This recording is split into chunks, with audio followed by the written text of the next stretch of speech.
Ladies and gentlemen, hello and welcome back to episode 2 of season 2 of Heavy Thoughts. And I got my coach here, Dovonte Edwards. Coach, how you doing? I'm doing wonderful, man. Excited to be here. Great part of the year for me. So got a little bit of extra time that I just come to sit and, talk some ball and talk about some things outside of football. Most definitely. So excited to be here. Absolutely. Appreciate you showing up. So I guess, let's jump right into it. Since you're the first official professional athlete on Heavy Thoughts, man, I just want to know, what's your story? How did you get to where you were as a player? And then I guess, how did that translate into starting out in coaching and getting to where you're at as a coach? Absolutely. So, great question. I've been blessed, been very blessed. And obviously I was blessed with a skill set, athleticism. I come from a very supportive family, So, I got ingrained into sports, very, very early on, traveling all across the nation playing AAU basketball. So that was, my first love and first sport. So hooper. Absolutely. So, I actually grew up in Chapel Hill, North Carolina, and I actually had to travel to Winston-Salem to where they were doing AAU, travel basketball. I did that to my dad kind of saw that I go out there and practice against better competition or what have you there. So that was tremendous for me. I played on the AAU team where Chris Paul's dad was the coach. And so Chris Paul was actually our ball boy at the time. So it's cool to be able to see his matriculation.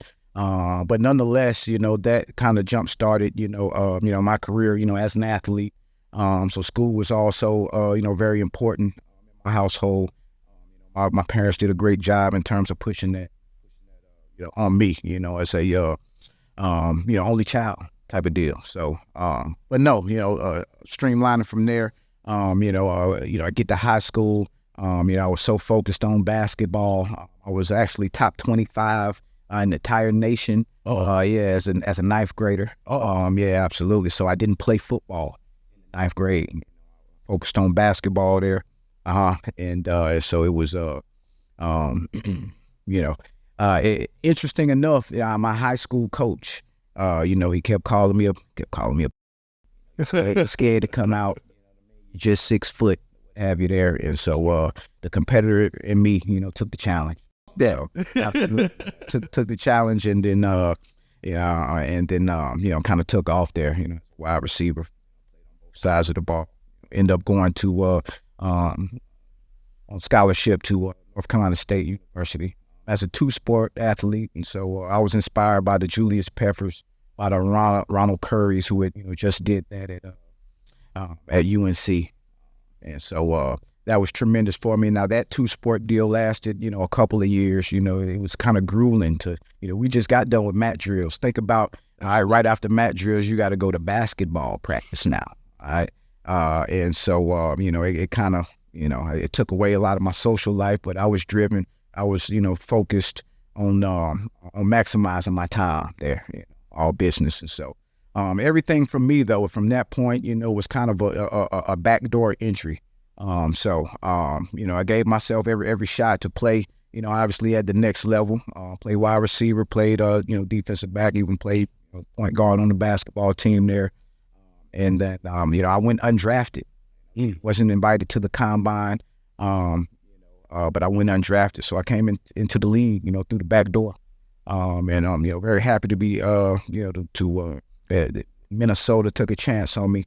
Their head coach at the time, Mike Tice, was, a former undrafted free agent. So there was a soft spot there, for those type of people. So, came in, worked my tail off, got an opportunity, didn't flinch.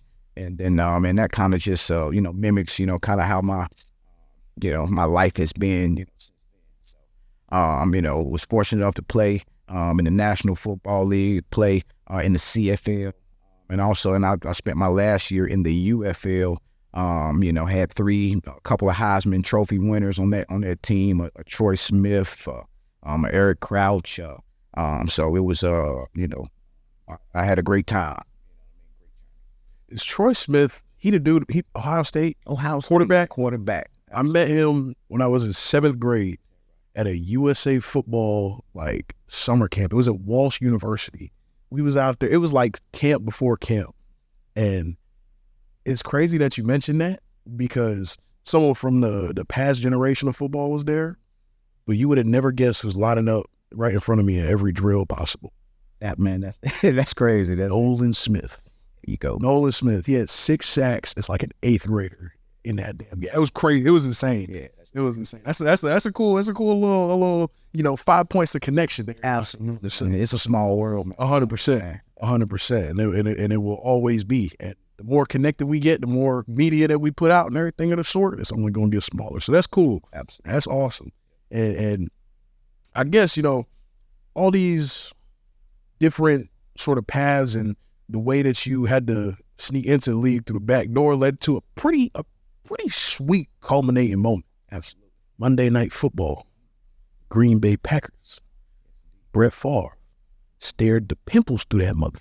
He come in right and the pimples on that thing. Absolutely. He caught pick 6 on Monday Night Football, man. That's got to be a crazy feeling. So can you at least take me through what it's like making a play of that magnitude against Brett Favre, like being able to pick that ball off, sprint to the end zone, and just what was that like? Take me through the thought process. Absolutely. So again, big moment in my playing career.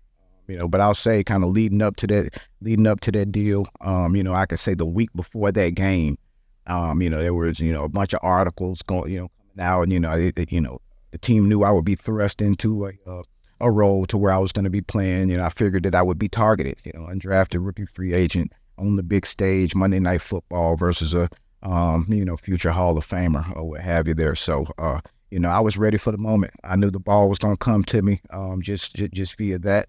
A lot of my confidence has stemmed from, what I was able to do in camp, what I was able to do in practice. The play that I made on Monday night, I had made several times. It was just that it was on this stage, and it was on the big stage. And I know I talk to you guys a lot, about the moment of truth, MOT. All right, but having just poise in those pressurized moments there, again, just like you said, seeing the pimples on the football, for sure, and then having a wherewithal, man, and just to have a flair at the tail end of that thing. So big time opportunity, big time moment for me, and I was happy that I was able to cash in. Absolutely, stared the pimples through that. Come on, for sure. And this is a good segue into the next little bit because you mentioned that MOT, the moment of truth. There's a lot of mantras that you live and you coach by. Moment of truth, juice, bands, love, legacy, all the different steps that come into creating a cohesive defensive unit. Where, I guess, did you, where have you pulled these from? Have you come up with any of them on your own, or like, where does all this come from? It's something that just makes us so much better as a defense. Absolutely. So I've, my football experience is very, again, versatile. I've, again, CFL, NFL, P5, and I've been blessed, to be around some tremendous coaches.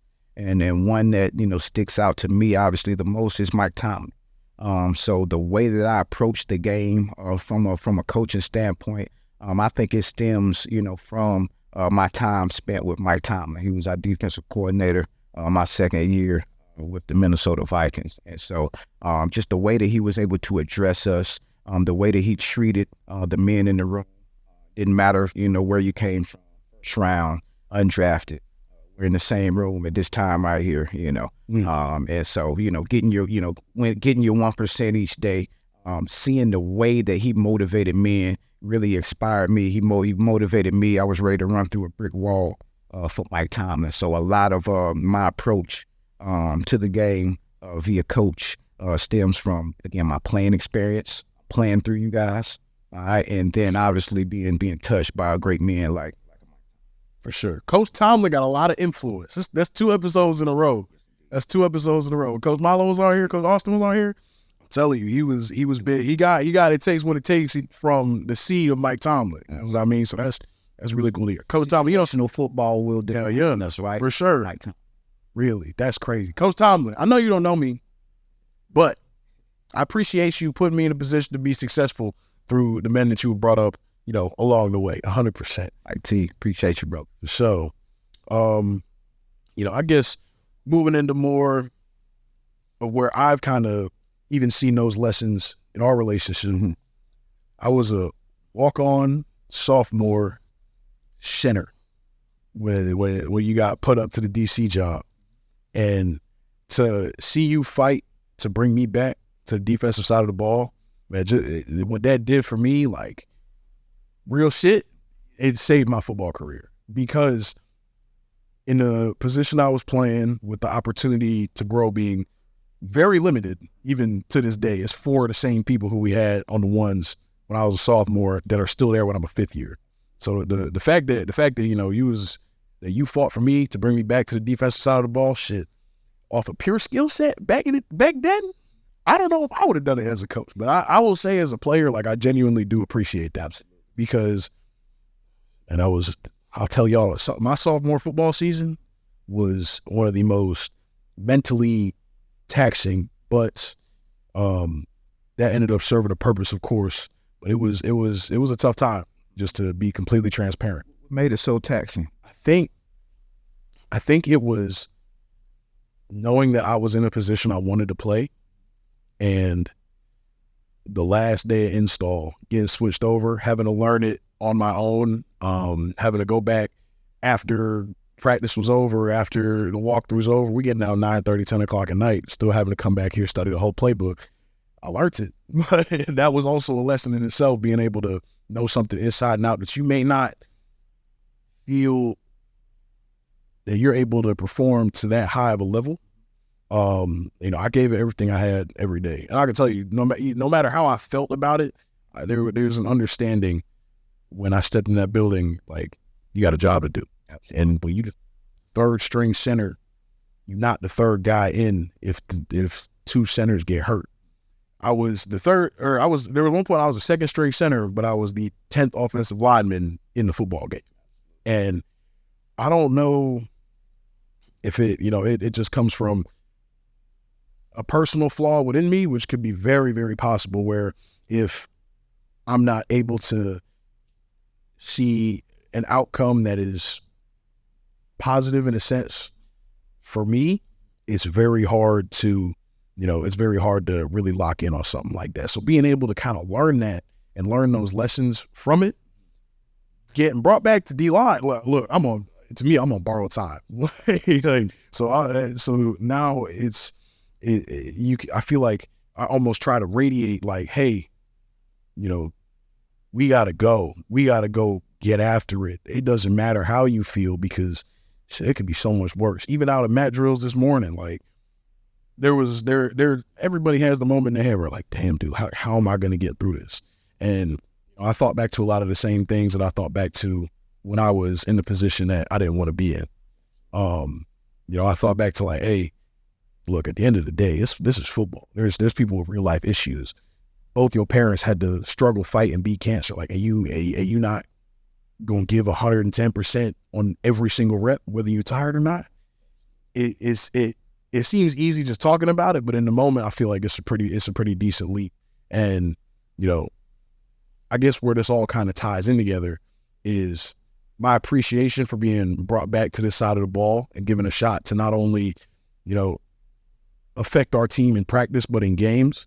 As someone who for 4 years was on no scholarship money, like, the lessons I learned in previous days have served me a lot better. It helped me serve others a lot better in the current day. And it's going to continue to help you grow. All of the things that you go through, right, in college. And you never know, who's watching. For sure. Watching you too, right? So for sure, there you are, buried on the depth chart on the offensive side, getting minimal reps, right? And you don't know that, Coach Edwards is looking to see what type of attitude that kid has, all right? Is he going to continue to give it 110%, right? Is team first for him, right? So you never know who is watching, who is looking, and who is, most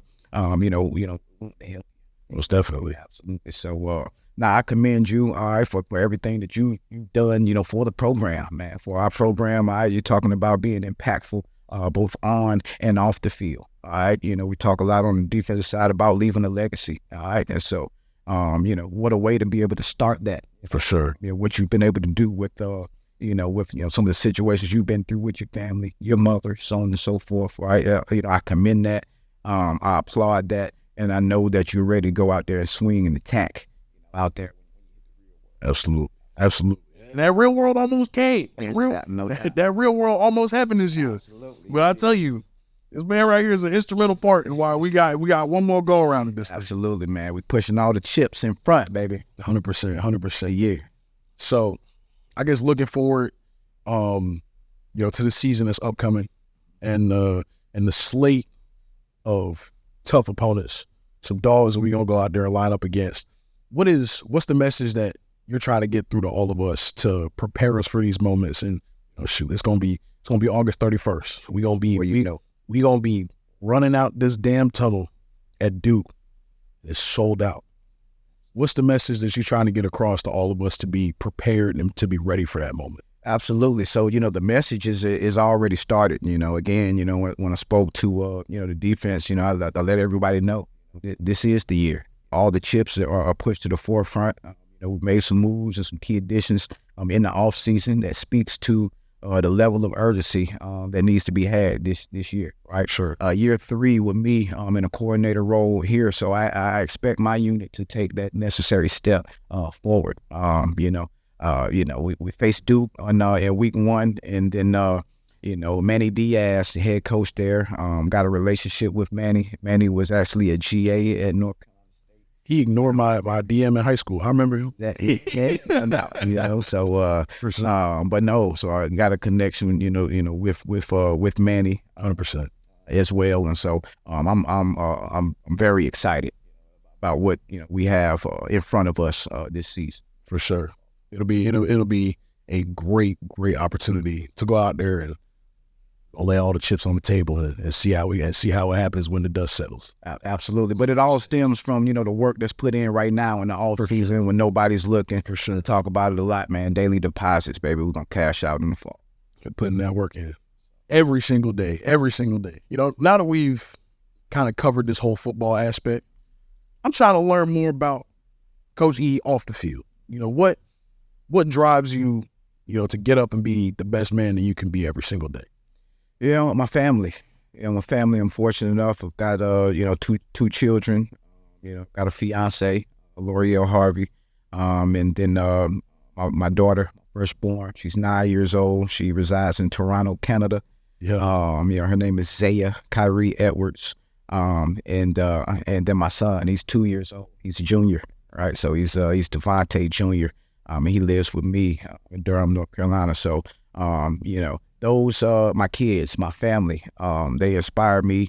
They drive me to be a better man each day.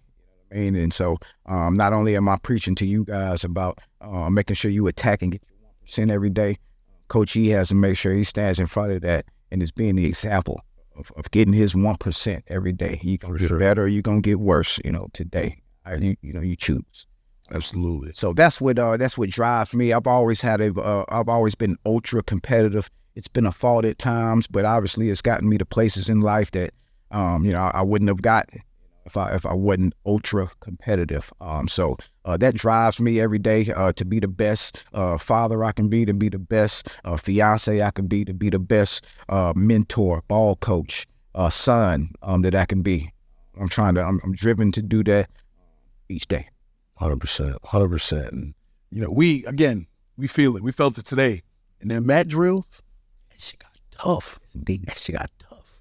But we fought through it, got that 1%. That 1% today was definitely harder than the 1% yesterday. There you go. But we got to it. So I know that Matt drills now ain't nothing compared to how they were. What were Matt drills like for you at NC State?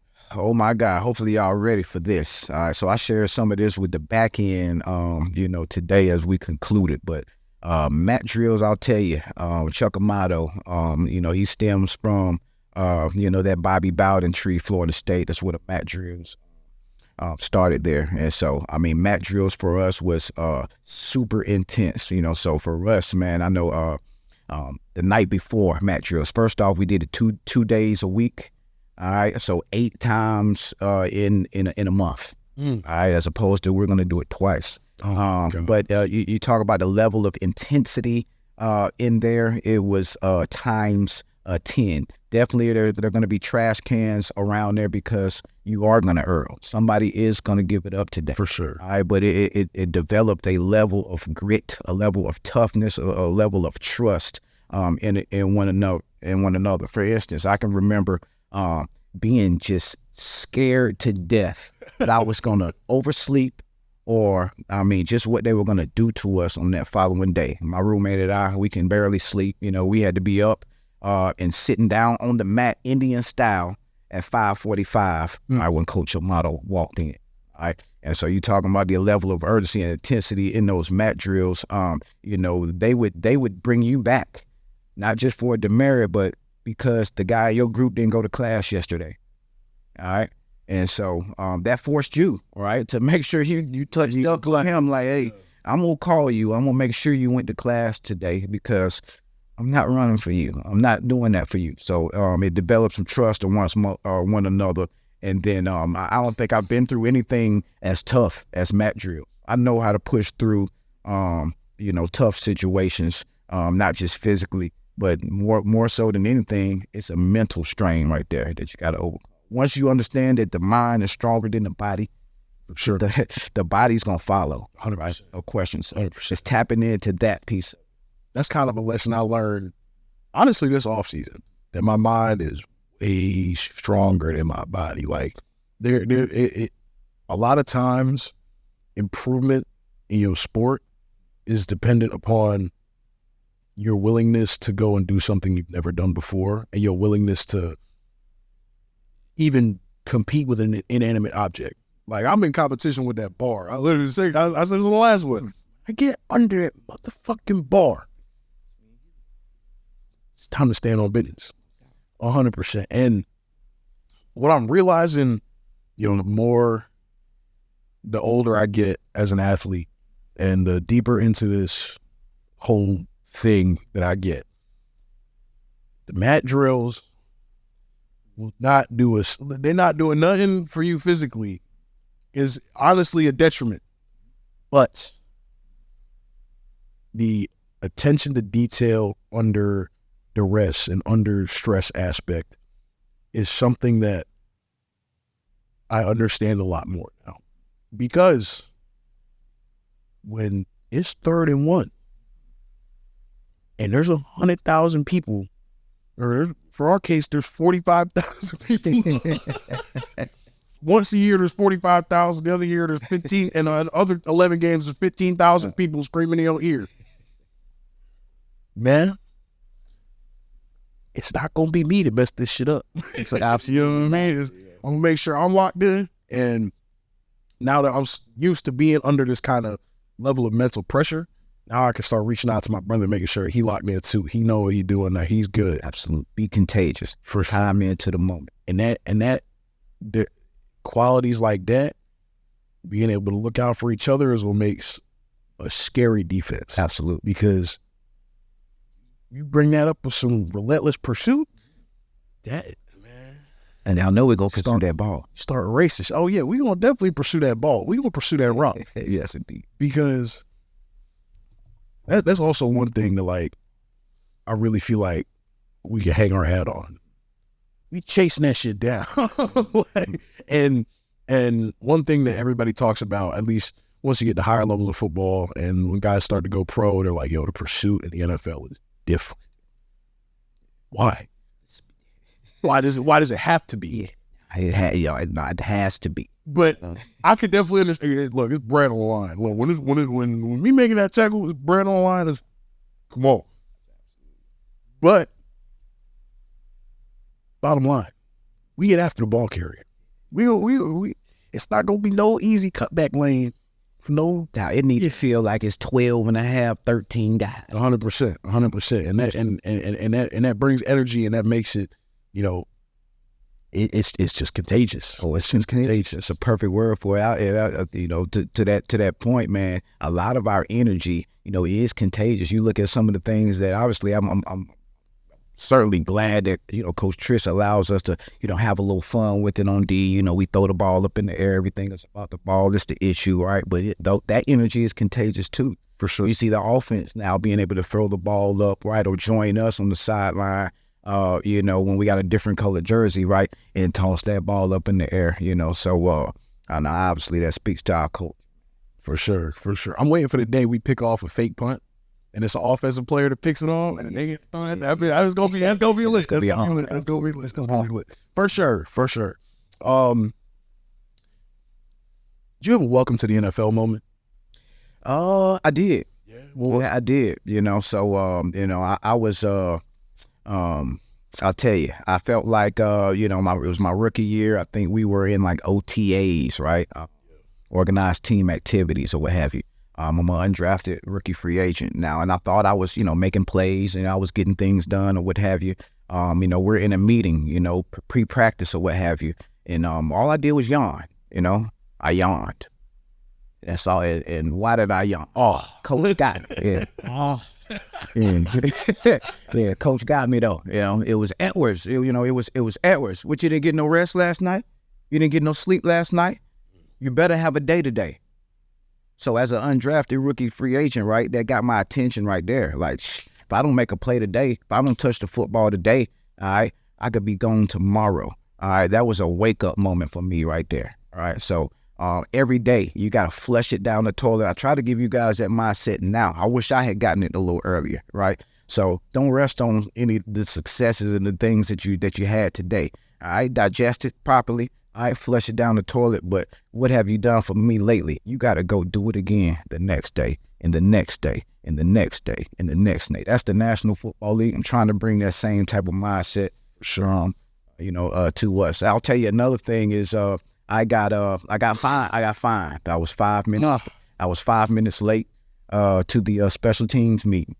All right, so you're not gonna run for that. There's not gonna be an opportunity session. All right, they're gonna dig up in that pocket. Well, I got taxed for $1,500 right there, which was big as an undrafted free agent. It hurt. It don't matter. Right, $1,500 for 5 minutes. But the way the good Lord works, right? So we're on a flight to our first preseason game, and we did something as a team that I thought was really fun. So the flight attendant, have a walk around with a bag. We'll take a $20 bill. Everybody take a $20 bill, write your number on it, put it in the bag. Right now, you can put 4 20s in there with your number. Increase the probability that you're gonna get it. But nonetheless, so I had got fined, but then they picked my $20 bill out. All right, on the trip. So I won like 5 bands. So that was a come up for me. Spreaded it all out on the daggone bed when we got there. That was I'll never forget that. 5 G's and 20s look good. It looked fantastic. 20s look crazy. Hell yeah. Who is the best athlete that you ever had to guard in practice? Or in your game? It's just in general. Who's the best? Who you lined up across? Randy. I knew it. Moss. Yep. Is the best football player that I ever lined up against. And I've lined up against Calvin Johnson, Torrey Holtz, Isaac Bruce, Marvin Harrison, some elite guys. But Randy Moss, sheer athleticism, pure speed. Randy Moss right now may be able to go out there and catch a curl on somebody because they are that intimidated of his deep speed. Okay. Randy Moss will put his arm up when he was 5 yards away from you. He will put his arm up because he was telling the quarterback, I know it doesn't look like I'm open.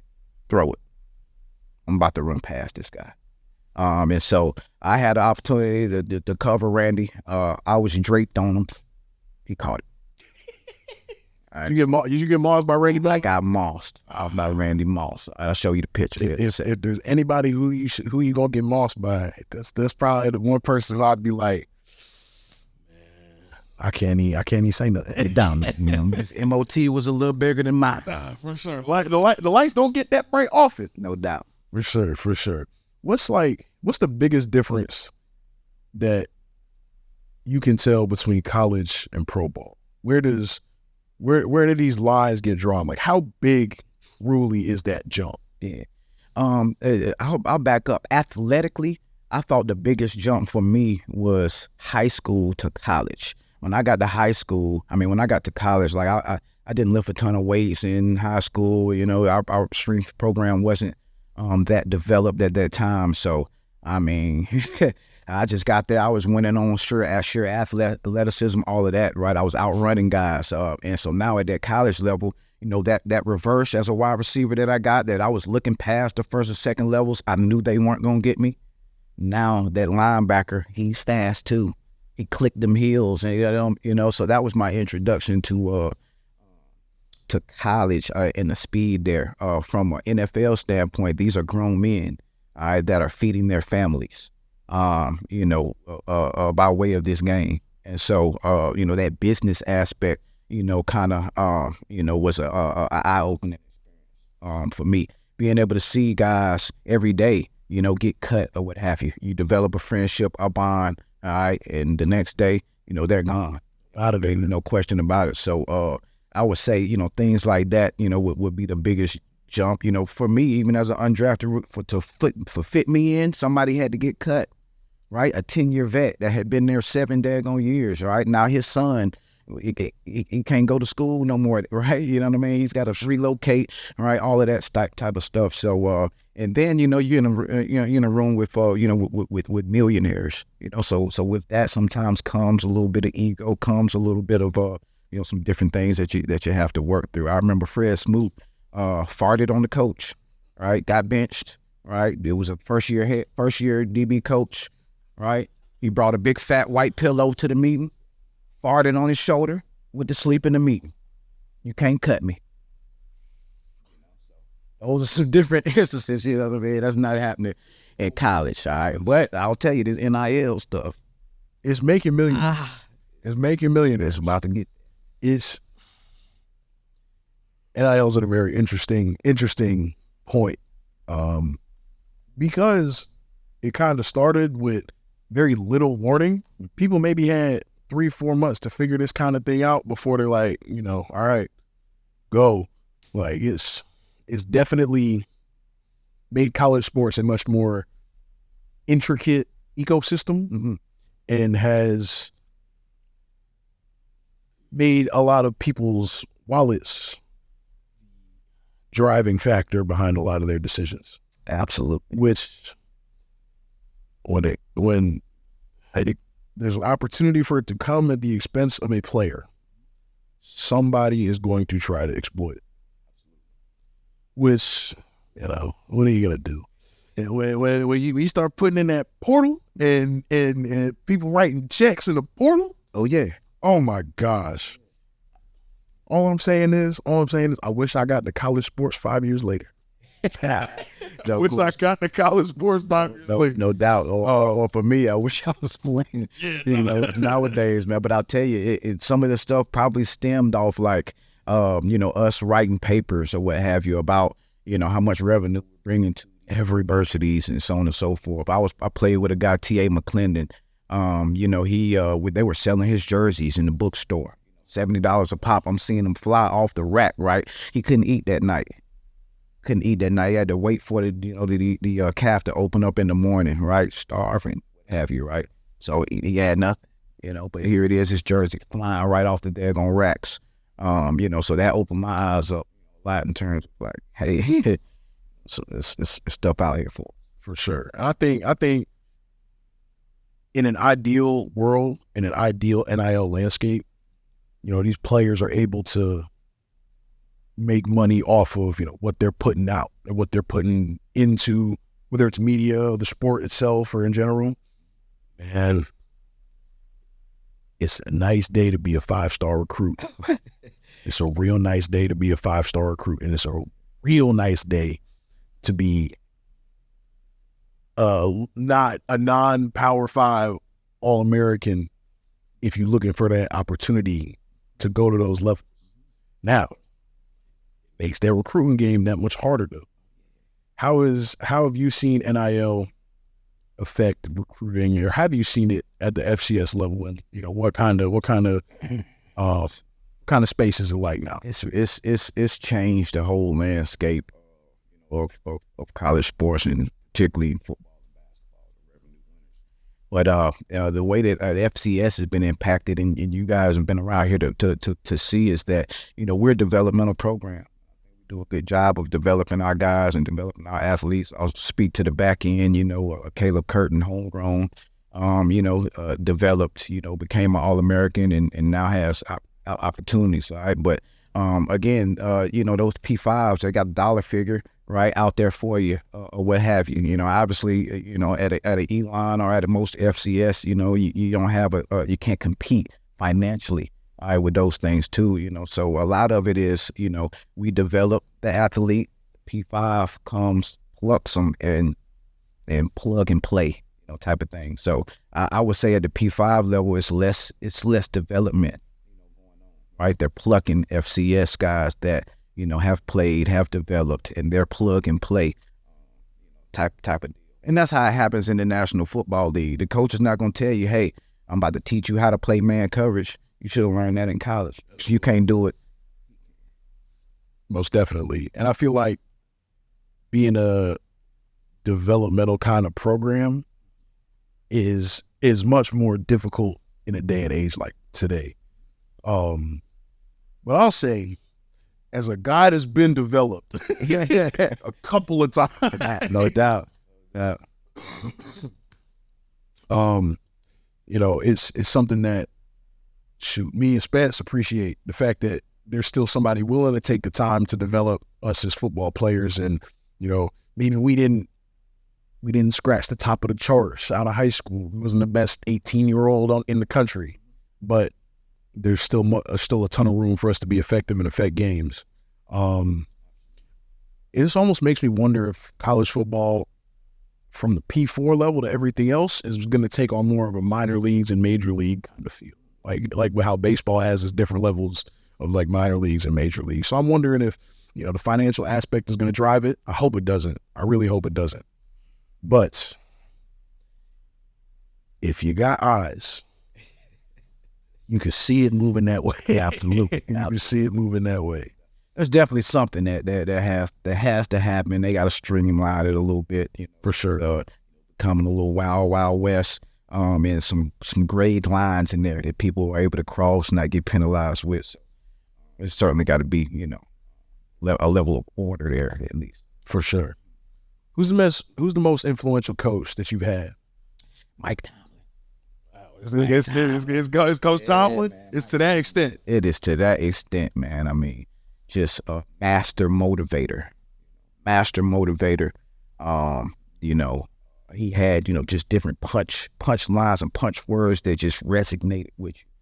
And you just felt a genuine person that gave a damn about you.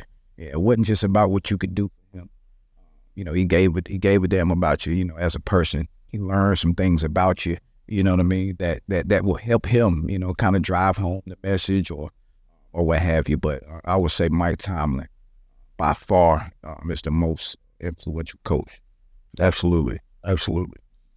Man, I'm telling you, the first half of Heavy Thoughts is always so heavy.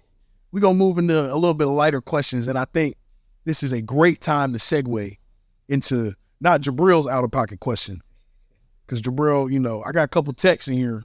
It's Spence's out-of-pocket question. Spence. What you got, baby? What you got? Well, Coach E, it's good to see you. Absolutely.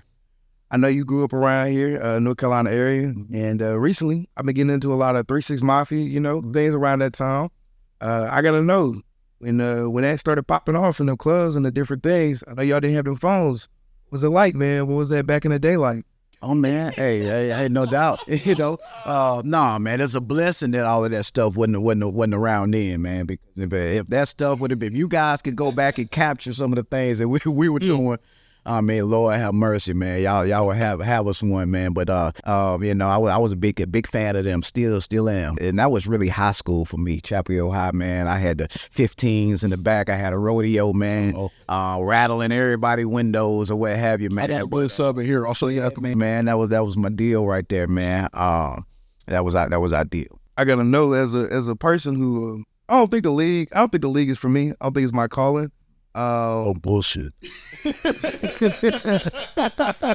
either. Hey, when you walk around with that crest on, man, What's it be like? What they talk about when you get the little NFL logo and, you know, everybody see you, they like, oh, that's the guy. Yeah, like when you walking out the games after it's over, you know, and we just around town. I mean, shoot, it's got to be eyes on you. Oh, no question. Around town here, there's eyes on me. Oh, no question. Oh, you popular dude. Now, every time I'm here recruit in, they know exactly who John Seaton is right there, man. Every question, man. It's for tremendous. It's for a tremendous reason. But nah, man, it's a shield.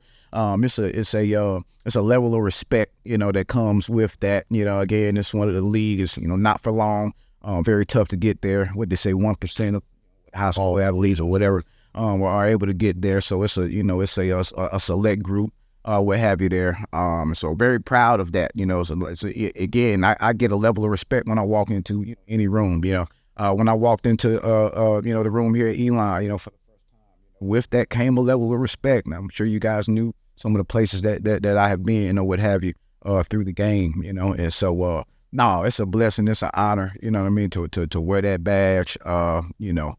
And again, it speaks to the journey. You know, when I think about it, I think about my journey, you know, coming through it from the back door, you know, and all the things that kind of transpired, you know, through it. When just out of curiosity for the young people, especially coming up now as college athletes, I know that you know, you played at the highest level. I know that temptation's out there. So what would you tell them to kind of, I don't want to say fend it off, but you know, but they stay focused. Yeah, stay focused. Don't make those permanent, the short-term enjoyment a long-term mistake. You know what I mean? Yeah. So, you know, for me, you know, it's okay to have those, you know, super lofty, you know, dream big, dream high, you know what I mean? But have some realistic expectations, have some short-term goals, and be in the moment, you know, be in the moment, be exactly where your feet are. I know that sounds cliche, but that is exactly, you know, what you should do. And even through that, you know, you may offer yourself opportunities, you know, to get close. You know what I mean? Even if you don't land, you know, at that goal, the National Football League, hey, it could be the CFL, or hey, it can be a scout,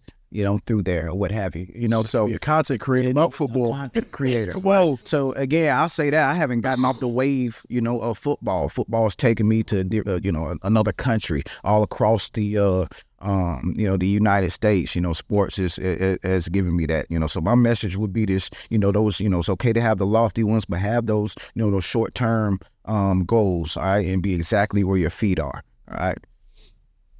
While your time in the league, was there any moment you were like, man, I'm in a room with this person, you know, if that's Whitney Houston, that's whoever, like, was there anything that you were like, man, I get to be in a room with this person and this person, we bumping elbows? Yeah.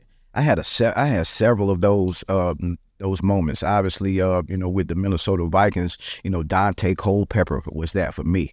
You know, it was like, wow, this guy's huge, 6'4", 265. I'm seeing him like make magic with his arm, you know, 65 yards in a daggone trash can consistently. I'm like, wow, it's just like, yeah, you know, now just seeing that up close and personal. He was 265 pounds doing that. And then, you know, he would give me $100 every time I picked the ball off.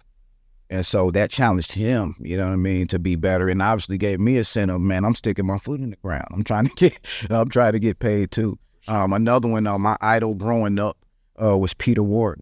And you guys probably too young to know Peter Ward, but yeah, I just gave you. I had no clue who you was talking about. So, but you'll look him up. You'll look him up. I mean, he was the first guy, wore number 9 for Florida State, wide receiver. He was that dead leg, stick it across the field. You know, he was a punt returner. He had the flair. He wore the 2 earrings up underneath. He wore number 9, and that's what I wore in high school. So he was my idol growing up.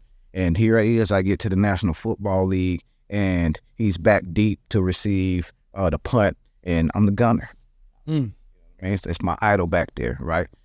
Cross-fitted on his butt, you know what I mean, or what have you, man. You know, good form, fit tackle, and then so that was a cool moment right there. My idol. For sure. I guess moving on, we asked everybody who comes on Heavy Thoughts this question: drums or flats, ranch or blue cheese, and why? I'm flat all day. All right. Everybody. I'm flat all day. I'm extra crispy with it. Extra crispy. I'm blue cheese with it. Blue cheese too. All right. Now, that's not to say I'm not a drum guy. You know, I could tear into a drum, but there's something about just the 4-finger hold or the 6-finger hold on that on that flat, you know what I mean? The crispiness to it, the top heavy drum, that's top heavy. And I mean, I like a little proportion with mine, you know what I mean? So, that's how I roll with that. Now I'm ranch on the salad, cheese on the wing. Sure. Coach Austin brought up a damn good point. The blue cheese in the little cup can't have no chunks in it, because he said, I'm gonna quote him, by the time I get down to that 7th and 8th wing, it's just a crumble of blue cheese and I'm dipping in. Like it's not no sauce. Yeah, no doubt. So it's different, obviously, levels to the blue cheese, for sure. Right? In terms of consistency, we know the blue cheese a little thicker, all right, but we don't want no ultra thick. Yeah. I say it's an acquired taste, though. Blue cheese. I was more of a ranch guy when, growing up as a kid and all of that stuff. And then I started to develop a liking to the blue cheese. For sure. Just with wings. Absolutely. What's like your ideal post-game meal? Come home from a long ass, either home or away game, don't matter. But you got a dub. And the first thing on your mind is, damn, I'm sore. The second thing on your mind is, I'm hungry. What you going to get? And it's changed over the years, but I'm a crab leg guy. Lord, I'm a big bucks. You know what I mean? I'm crab leg with the shrimp. I'm baked potato. All right, loaded up. All right, some nice little salad. All right, you got multiple 300-pounders at home. Listen, no doubt. That's on potato. What's going on? Absolutely, man. So we'll give my fiance, ready to roll, man. Probably make defensive batch or something like that, and then get it done, man. So y'all quote me on that. What constitutes a great loaded baked potato? So loaded baked potato for me, all right, it's gonna have sour cream. It's gonna have butter. All right, let's start there. All right, then we're gonna come down with the bacon bits on them. Yeah. All right, yeah, no doubt. We're gonna shredded cheese on them, preferably cheddar. All right, no question about it. And then if we feeling fancy, we might double bake her. So we come on, coming in for the win. What we doing, man? Gosh, goodness. What's been the most satisfying win that you've gotten as a player, and then what's been the most satisfying win that you've gotten as a coach? That is a great question. Most satisfying win as a coach so far was in high school. So I coached high school ball 1 year in Guilford. Big time sacrifice. I was living in Charlotte, had torn Achilles, couldn't go back to play that year. And so what am I do? I jumped into coaching. Wide receivers coach for Northern Guilford High School in Greensboro. I was making the commute from Charlotte to Greensboro every day just for a stipend. So you talk about commitment. I lost money doing that, but that kickstarted my coaching career, and I was full from that. But no, we won the state championship, and so winning the state championship at NC State, where I played, was a tremendous feeling, and I would say probably the biggest win of my coaching career. I've had some big ones this past season, but winning the ultimate goal, the goal that you set out for, that was a big time win. From a player standpoint, I thought one of my greatest moments in terms of wins was winning the Gator Bowl. I think it might have been 2002. It's the year I was born. That's crazy, right? 2002. Listen, I feel old. 2002. Even when I check transcripts now on these guys, recruiting, oh my God, it made me feel old. But nonetheless, we played Notre Dame in the Gator Bowl. It was a big time game, and we just routed them, and so I know the aura and the stigma behind Notre Dame, and I think we finished like top 10 that year, number 8 in the nation, or what have you, best record, any NC State football team or what have you, best season in the NC State football team. So from a game standpoint, I would say that was the biggest. For sure. What grinds your gears the most as a coach? What is something that like you just can't freaking stand? A lack of effort. And that can come in a ton of different ways. You know what I mean? Because a lot of times I think that's lazy. That's just mindset. It takes no talent, true skill, and ability, man, to give max effort. And that's a standard type thing. So, that, and then guys are the palms up excuses. The palms up excuses. That's one that'll drive me. And a couple of them happen today too, you know what I mean? So, that happens, what have you. But, the palms up, the excuse, and then a lack of effort, no talent and ability. Those are a couple of things, man. I got patience. 100%. I will say, like, as a DC, you might be the chillest DC I've ever had. Because most of the time, like, his forehead veins screaming, play one. Damn, dude, it's the walkthrough. Just tell him to get his shit right and be okay. That's it. Absolutely. Did you kind of draw your coaching style? Because I noticed you're not the type of guy who really is like off rip yelling and screaming. I know if Coach E is yelling at me, I fucked up. Like I fucked up. But where did you how'd you develop that? Is that another thing from Coach Tomlin or is Absolutely. No, so that it, Coach Tomlin, all right, but then my experience is as a player, for sure. I mean, and so there's a mesh in between there, right? Whatever. People label the players coach and hard ass or what have you, finding a happy median there is cool. But no, certainly Mike Tomlin, all right, a guy that he was well liked and he was he meant business, it was a certain way that he might look at you at a certain point that drive homes. I think I got, some of that too. So you might not see a rah-rah, I got to go crazy and slam my hat down, but it can be some specific words I say. It can be a look, right? There's a level of respect and trust there, right? To know that, I'm just not going to bypass things, all right? And I'm not going to, I'm not going to let you fall. Sure. Right. So, and again, it's learning, the specific people, that I'm dealing with too. Some guys you might have to, light a little fire up on them. You know what I mean? Some guys, don't need to be handled that way. So, I think it's also learning the players that you mentor. For sure. This one will come out of left field. D2 scholarship or Division I walk-on? Ooh, that's a good one right there. In 2023 or 4, I would say D2 scholarship in 2024. Why? Because I know I got the ability to ball out and skate and go and up. then go and get what I need. Now, back when I played, that wasn't the case at all. I thought probably would have. I feel like I was just at the turn of that. Because when I had that D2 scholarship, but NIL and all that ain't get cleared till 21. I graduated high school in 2020. Man, I had the NAIA money for free. I was not going there. I'm sorry, but it was in the middle of nowhere in Iowa. I have never been to Iowa.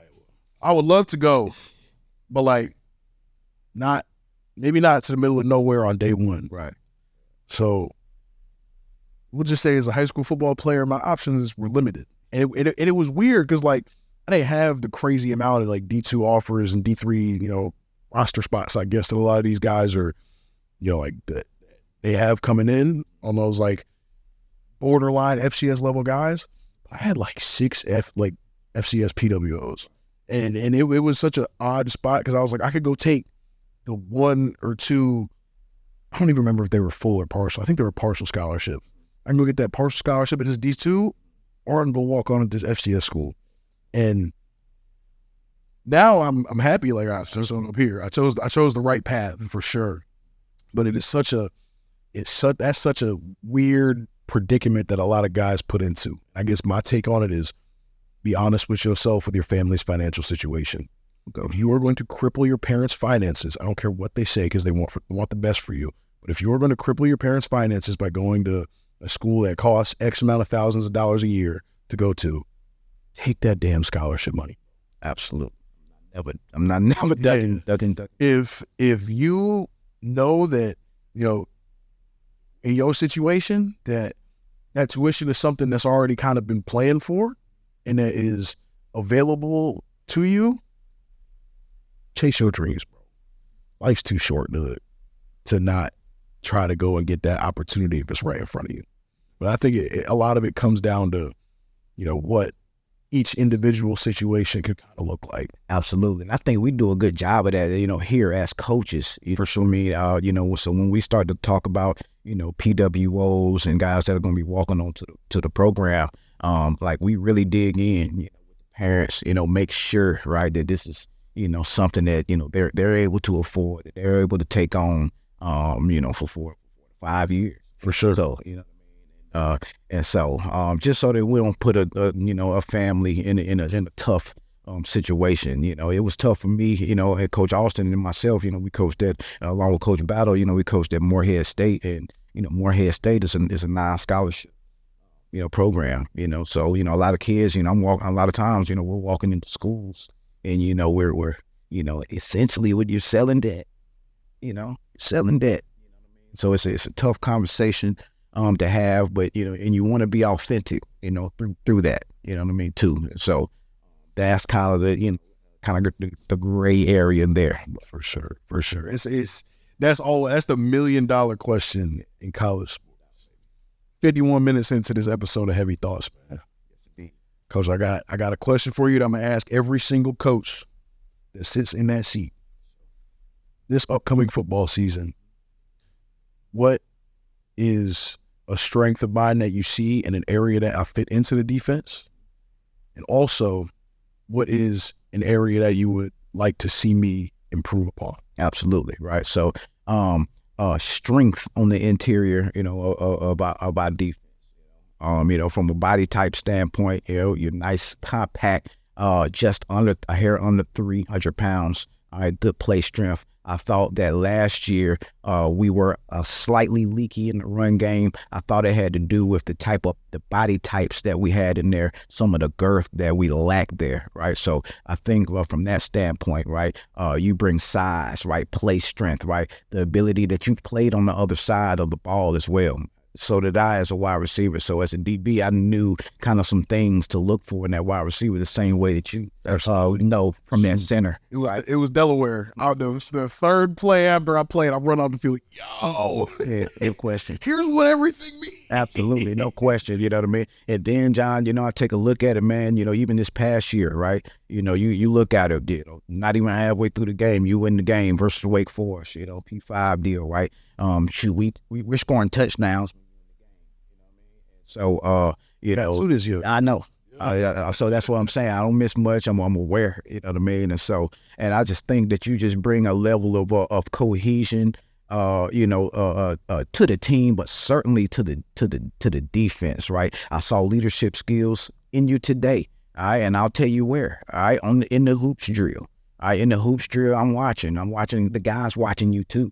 Right, I'm watching how somebody else reacts to your voice or your rep, so on and so forth. All right. And then some things that I think that you can get better at now is just that confidence and communication. You know, probably more than the other 4 guys down there, what potential play we getting ready to get. Tie them in. All right, tie them in on it. All right, take that ownership and that leadership ownership.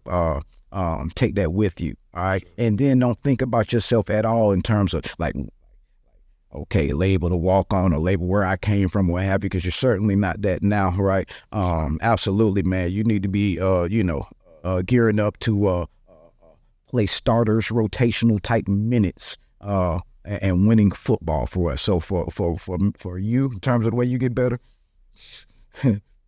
reps, just being able to be out there longer.